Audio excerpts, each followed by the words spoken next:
Y uno de ellos que a mí me llamó poderosamente la atención fue esto de los micuirrunas. Los micuirrunas. Los comegentes. Sí.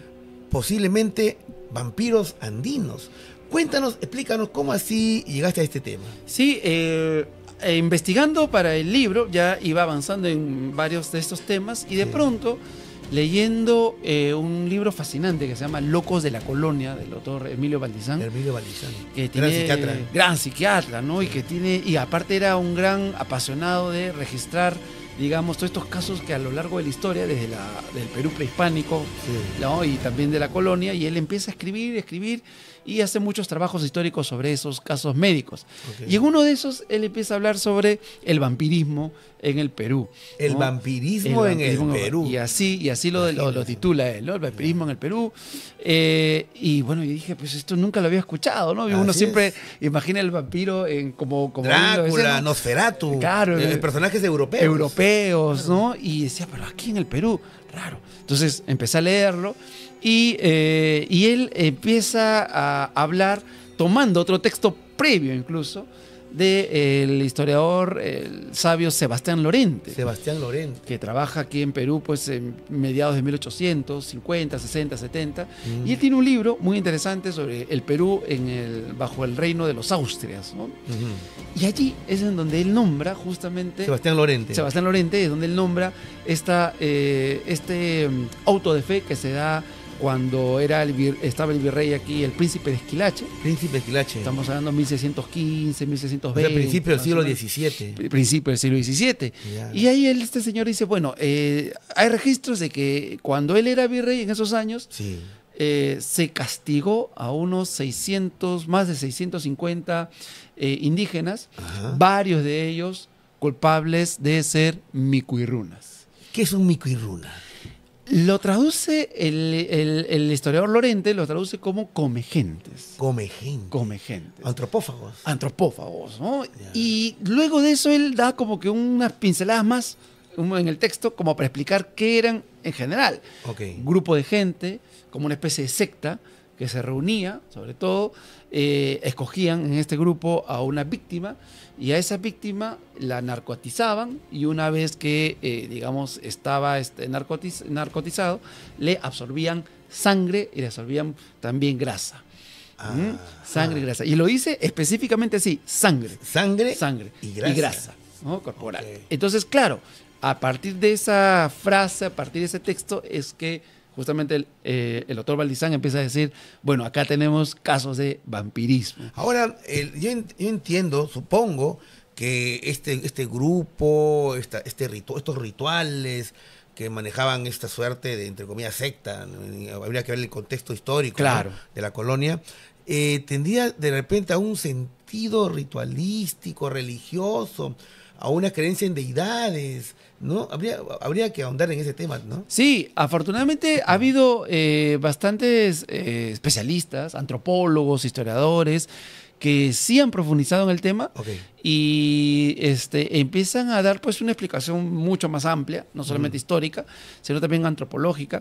Y muchos de ellos digamos que definen a este personaje que aparece, ¿no?, como este micuirruna, con un antecedente histórico mucho más antiguo, que podría ser el Nacaj. El Nacaj. O sea, ese es de la cultura mocha. De la cultura mocha. En el norte del Perú. Estamos hablando de un personaje, un ser que ya tiene su origen, pues, cientos y cientos de años hace, ¿no? Muy antiguo. O sea, que no habría empezado en la colonia, sino que ya venía desde mucho más tiempo. Entonces, empezaría con esta especie de degollador, ¿no? El degollador, el famoso personaje en la cultura mochica. Ustedes ven la iconografía que hay en la cultura mochica, moche. Hay un guerrero agarrando cargando de los cabellos de la cabeza de su enemigo, ¿no? El famoso degollador o Nacaj.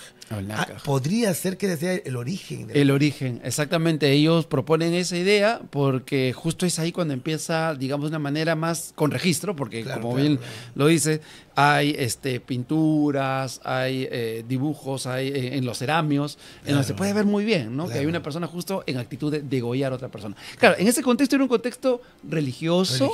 Entendido la religión en ese momento como era, ¿no? Con este tipo de sacrificios humanos, ¿no? Y y no era tan visto como, digamos, como un personaje, en ese momento parece ser, no como un personaje destructor, sino un personaje que tenía a cargo un rol que era justamente ofrecer a los dioses pues un cuerpo, ¿no? Claro. La vida, que era lo mejor, o la sangre, ¿no? En este Claro, caso. claro. Entonces, este personaje va dando saltos en el tiempo y se va mimetizando y va obteniendo nuevos, digamos, características, nuevas historias y llega hasta la época colonial, justamente. O sea, persiste de la época preincaica hasta la época colonial. Hasta la época de o sea, la colonia, prácticas ritualísticas de vampirismo, de sacrificios humanos. Exactamente. Y un caso más, por ejemplo, el don Luis Valcárcel, este gran intelectual, historiador, claro. ¿no? El que escribe justamente un libro sobre la historia del Perú basado en los escritos, ¿no? De los primeros cronistas. Claro. Y él hace alusión a Pedro de Villagómez, que era un padre que trabaja entre Arequipa y Lima y sobre todo especializado en lo que es extirpación de idolatrías. Extirpación de idolatrías. Entonces, el hombre va y apunta ahí en todo sitio todo lo que ve, ¿no? Claro. Como hacían la mayoría de extirpadores. Claro. Y él habla, por ejemplo, Pedro Villagómez, citado por Valcárcel, ya lo dice de una manera muy, muy abierta. Dice, no, hay un grupo de gente en las sierras de Lima. En las sierras de Lima. Que justamente, entre otras cosas, usa una especie de uña, ganzúa, que mete en las víctimas y absorbe la sangre de la víctima.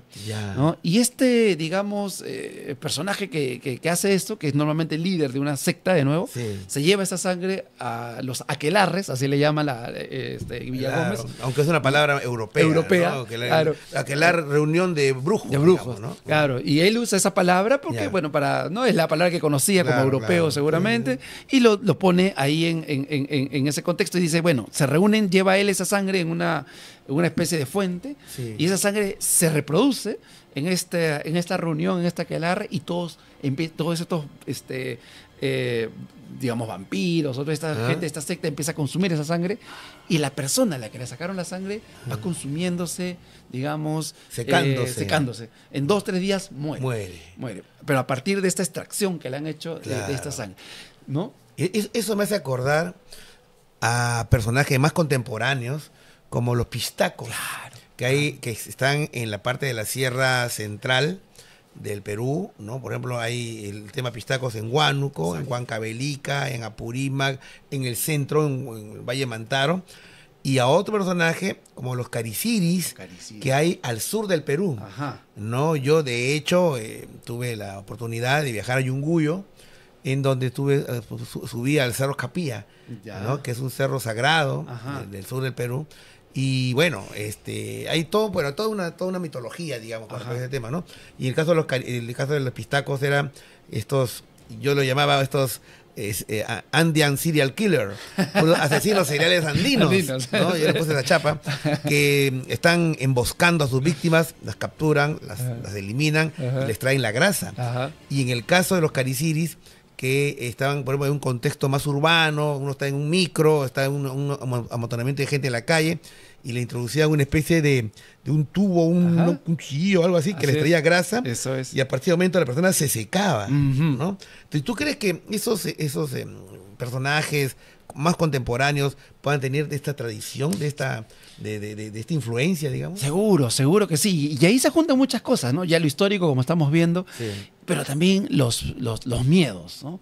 Los miedos que persisten en una sociedad como la peruana desde hace mucho tiempo, ¿no? Y de alguna manera, pues, los pueblos, las sociedades, estos miedos los canalizan, ¿no? A través de este tipo de historias, a través de este tipo de leyendas, de mitos. Hay una frase muy bonita que leí alguna vez que decía que un pueblo sin mitos o sin leyendas es un pueblo muerto. Entonces, ¿no? Claro, y estos misterios, estas historias son también memoria viva, porque son la creatividad de una sociedad, de un pueblo, ¿no? Claro que sí. Muchos de ellos basados en cosas que quizás pasaron definitivamente, pero a partir de ese suceso ya se va, pues, la misma creatividad humana va enriqueciendo esas historias. Ahora, yo te hago la siguiente pregunta, ¿no? Que puede ser simplemente de ficción, ¿Tú crees que existe la posibilidad de que estas tradiciones todavía persistan? Digo esto porque recuerdo casos en el año 2009 de que la Policía Nacional atrapó a un grupo de de pistacos. Y fue un caso muy sonado, ¿no? Entonces, claro, uno ha pasado los siglos y de repente algunas tradiciones pues ya simplemente fueron de determinada época. O no. De repente puedan persistir. ¿Tú qué piensas? Yo creo que sí persisten, pero que es como una especie de personaje que está ahí en las sombras y que en ciertos momentos, sobre todo críticos, vuelve a renacer. ¿No? Y luego vuelve a ocultarse y luego vuelve a renacer. Claro. Y en cada renacer creo que va obteniendo como nuevas características, nuevas historias. Por ejemplo, haciendo alusión al cariciri, al pistaco, que son derivaciones, al fin y al cabo, de justamente el nácar, ¿no? Claro. Entonces, su función es la misma, degollar, sacar, extraer. Lo interesante es que, por ejemplo, muchos de estos casos del degollador, del pistaco, se volvieron a hacer con mucha fuerza durante la época del terrorismo, ¿no? Ajá. Los años 80, claro. 90. ¿Cómo así? Las noticias, por ejemplo, de gente que, o sea, estamos hablando desde el 83, 87, los peores años de violencia en Ayacucho. Claro. Lo digo yo, mi madre es ayacuchana, viajábamos en esa época mucho, y para mí era común escuchar a los tíos, a los primos, ha desaparecido tal, están andando por aquí los